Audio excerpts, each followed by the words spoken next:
Hi, happy World Kidney Day. On the auspicious occasion of World Kidney Day, we, the Rotary Club of Madras Temple City, are proud to organize an awareness program focused on kidney health, disease conditions, and lifestyle modifications. Kidney health is very essential for overall well being. Today, we are honored to have with us a renowned expert nephrologist who will share valuable perceptions on kidney health and will make us understand about the theme 2025. Are our kidney okay? Join us in this insightful session as we take a step towards a healthier future. Thank you. Welcome you, ma'am.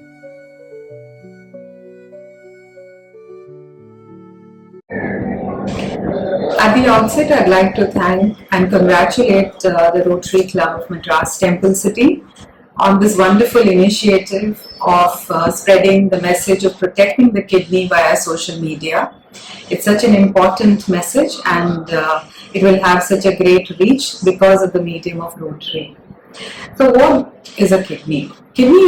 Are two bean-shaped excretory organs. They are present in the back of our body, and they work 24 hours a day, excreting all the waste products which we get from digestion, all the extra water, the products which produce the sodium, potassium, creatinine, what you see in the blood tests, and maybe if you take some medications, the excess also goes out through the kidney. So these kidneys play a very important role in maintaining your blood pressure, in maintaining and producing the products for or hormones for your hemoglobin so that you don't get anemic. It is also important in protecting your bone health. We see common causes nowadays for the kidney failure are usually related to the widespread presence of diabetes in our population. So diabetes, hypertension, these are two important causes of kidney failure. Along with that, there are many other associated conditions. When kidney fails, it affects many organs. At the same time, when many organs are affected by a problem, it shows up as a kidney problem. When you take certain medications which have to be excreted through the kidney, or long-term use of painkillers like non-steroidal anti-inflammatory medications, they too can affect your kidney function. What are the common signs and symptoms of kidney failure? It's a matter of some concern that we have two kidneys. When they function well, we don't know that they are functioning.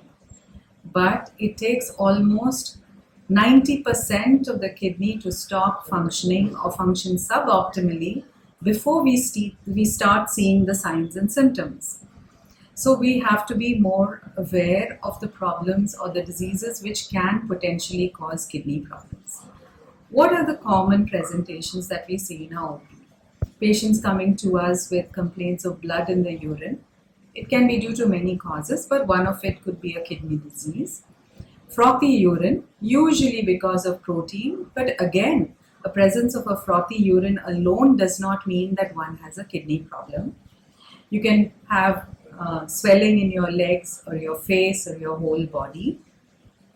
The issue with presentation, signs and symptoms of kidney disease is that the signs and symptoms, while some of them are general, there are many which are specific to the disease which can cause a kidney problem. So we have to take the presentation in totality and speak to the physician to get an accurate diagnosis. You have two different types of kidney failures. You have what is called an acute kidney failure or acute kidney injury and a chronic kidney injury. The acute can present with symptoms which occur or manifest within few hours to few days, whereas the chronic kidney disease are usually due to medical problems which are chronic, like diabetes or hypertension, which slowly progress over time. And the symptoms that we talked about, that is the swelling of the leg, the increase in BP, all that can present itself slowly over time. Whereas these presentations can these presenting symptoms can show up in a very short period of time in conditions which cause the acute kidney injury. So our response for both of them can be different. When we find something which is we call as an acute kidney injury, we really move fast to try to find out what is the cause of that acute kidney injury and whether we have the ability to treat it quickly so that it does not lead to permanent kidney damage. Some of the common presentations are young women who present with a loss of urine output, a sudden loss of urine output or blood in the urine, and they present with conditions which are called autoimmune kidney disease. So that requires us to quickly diagnose and quickly start on immunosuppressive treatments. So, what do we normally do as a screening? The screening also depends on whether a patient is presenting to us as an outpatient, as a stable patient, or is presented in inpatient with a sudden acute shutdown. Commonly, the basic tests we need as an outpatient are quite inexpensive. You just do a routine urine analysis, which tells us whether there's blood in the urine or whether there is proteins in the urine. These are two markers of a problem within the kidney. We can also do a simple blood test called the serum creatinine. It tells us, along with the urea test, what is the filtration status in the kidney. The third test is a simple imaging test, is a simple ultrasound. For screening, we just need an ultrasound. We don't even need the more expensive CT scan. But it is important that all this information be presented to your nephrologist, who will then ask for specific tests based on the disease condition he is suspecting or she is suspecting. So we get asked this question very often, are both my kidneys failing? So God has given us two kidneys. They function in tandem, and till about 15% left, we don't even know that there is a problem. That is the good and the bad part, because once the problem comes, it's usually quite delayed in our diagnosis, and at that time we are only doing maintenance care. We are trying to prevent the patient from progressing on to dialysis, and we are doing the supportive medications, taking on the role of the kidney in terms of maintenance of blood pressure, maintenance of the hemoglobin, taking care of the bone health, and prescribing medications from the outside. While it is true that we have two kidneys and they function together, there are people who are born with a single kidney. And given the increasing scanning that we are doing, we do pick up people with a single kidney. For the most part, they lead uneventful lives. But we do tell them to monitor for any blood pressure or any changes in the urine in terms of protein, so that we try an early intervention to protect the only kidney that they have. When patients get transplanted, they have a single kidney and they do well, along with the immunosuppressions that they are given. So while the fear factor is more when the patients find a single kidney, I think for the most part, just screening and being careful and protecting that without taking unnecessary risks should be quite okay. So, having said all this, who should be more proactive in screening? Getting these basic tests done, along with those I mentioned, that is the diabetic, hypertensives, patients who know that they have taken these painkillers for a long period of time, patients who know that there's a family history of kidney disease, patients who know that they have a structural abnormality or they have like a single kidney. I think also patients who are having heart disease.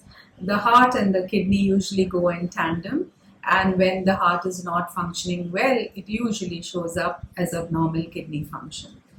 So it is our responsibility to protect what God has given, because whatever it is, when we go on to the next step, that is when the symptoms start showing up, when 15% of the kidney or less is functioning, the patient comes to us with initially non-specific symptoms like some nausea, vomiting, appetite is dipping, they're unable to sleep at night, there's some non-specific itching, you might have some swelling of the leg.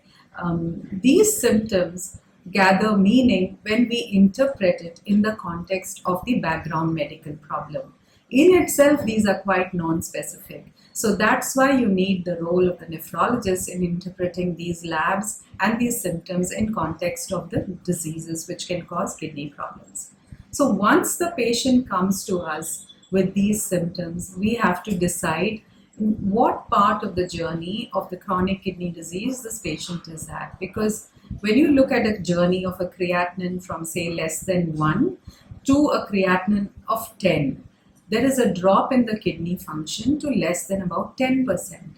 But this journey can be prolonged, and we have medications to help that by controlling the diabetes, hypertension, tailoring the medications, adding developing new molecules which have been developed to help protect the kidney for a longer period of time.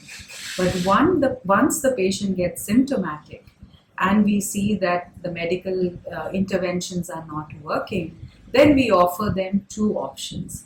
One is dialysis, and the second is a transplant. Both of those do help, but I do not think that it can replace what God has given us. So I think it is very imperative that we take all steps to protect what we have and make sure that we can continue to live our life with the natural kidney that we have. Having said that, there are some things which people who don't have kidney disease also can look into.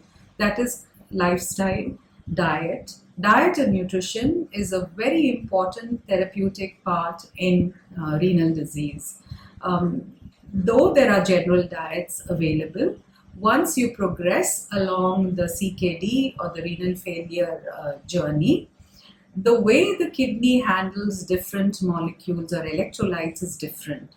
So it is useful to have a tailored nutritionist counseling, so that your protein and your salt and your potassium requirements, your caloric requirements can be tailored for your stage of kidney disease.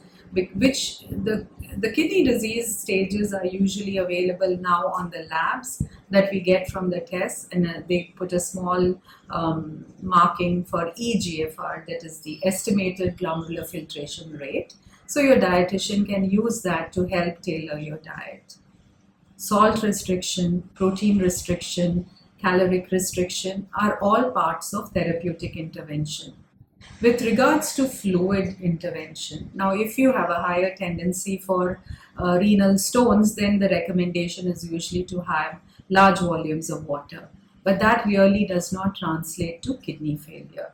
There is a restriction fluid so that we don't increase the tubular or the kidney function. Approximately 1 to 1.5 liters should be okay. Fluid restriction means all types of fluid, that is water and anything else that you consume as liquid form. Because when food is taken, it does break down, and one of the products of digestion is water. So we have to be conscious about these steps earlier on in the journey of a diagnosis of potential renal failure, so that we can slow the progression or try to mark time at the same point for as long as possible. The final messaging being that I think the original can never be replaced by the dialysis and transplant. So protect your kidneys. And I think this is a wonderful initiative to spread the message from the Rotary Club of Madras Temple City. Thank you for giving me the opportunity.